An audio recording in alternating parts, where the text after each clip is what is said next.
இவர் தான் நம்மளோட அன்பு தம்பி. அன்பு தம்பினால சொல்கிறது ஸ்கேமர் தம்பின்னு சொல்லலாம். இவர் பண்ணாத ஸ்கேமிங்கே கிடையாது. அதாவது மல்டிபிள் ஸ்கேமிங். அது எப்படி யோசித்து எப்படிலாம் பண்ணணும்னு நினச்சாரோ தெரியல. ஆனால் மல்டிபிள் ஸ்கேமிங் பண்ணியிருக்காரு. ஆல்ரெடி நம்ம சேனலில் வந்து 2 வீடியோ போட்டிருக்கோம். இவர் பண்ண ஸ்கேம் வித் ப்ரூஃபோடு போட்டிருக்கோம். பார்க்காதவங்க நம்ம சேனலில் போய் பாருங்கள். அப்படி இருந்தால் இந்த வீடியோ எதுக்காகனா, இவர் போட்ட 2 வீடியோ எதாச்சா கண்ணில் பட்டுது. அதுக்காக தான் இந்த வீடியோவை போடுறேன். ஃபஸ்ட்டு வீடியோவில் பார்த்தீங்கன்னா, நான் தார் கார் வாங்கினது பொறுக்க முடியாமல் எல்லோரும் என்ன ஸ்கேம் பண்ணுறாங்கன்னு சொல்கிறாங்க அப்படின்னு. தம்பி, நீ ஸ்கேம் பண்ணதுனால தானே உன்னை ஸ்கேம் பண்ணுறாங்கன்னு சொல்கிறாங்க. யாரோ சின்ன வயசுலலாம் எவ்வளோ கஷ்டப்பட்டு முன்னேறி வந்து யூடியூப்பில் சம்பாரித்து எவ்வளோ பேர் நல்லபடியாக பேர் வாங்கியிருக்காங்க தம்பி. ஆனால் நீ பண்ண விஷயம் எனக்கு தெரியுமா?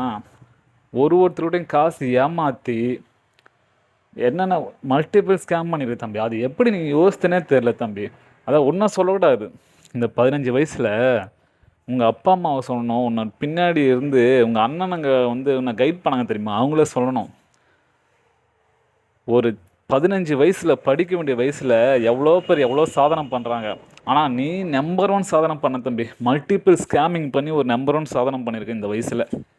2வது வீடியோ, நீ தப்பே பண்ணலன்னு சொல்கிற.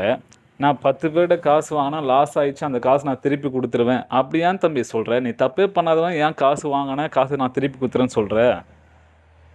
நீ பண்ணது எல்லாமே உனக்கே தெரியுது ஸ்கேம் பண்ணியிருக்குன்னு. அப்படி இருந்தும் தப்பு மறைக்காத தம்பி. ஏன்னா உன்னை சொல்லி தப்பு இல்லை. வளர்ப்பு கரெக்டாக இருந்தாக்கா போகிற வழியும் கரெக்டாக தான் இருக்கும். எல்லாமே கரெக்டாக தான் இருக்கும். உங்கள் அப்பா அம்மாவை சொல்லணும். உன்னை கைட் பண்ணானுங்க பாரு உங்கள் அண்ணனுங்க, அவனுங்களே சொல்லணும்.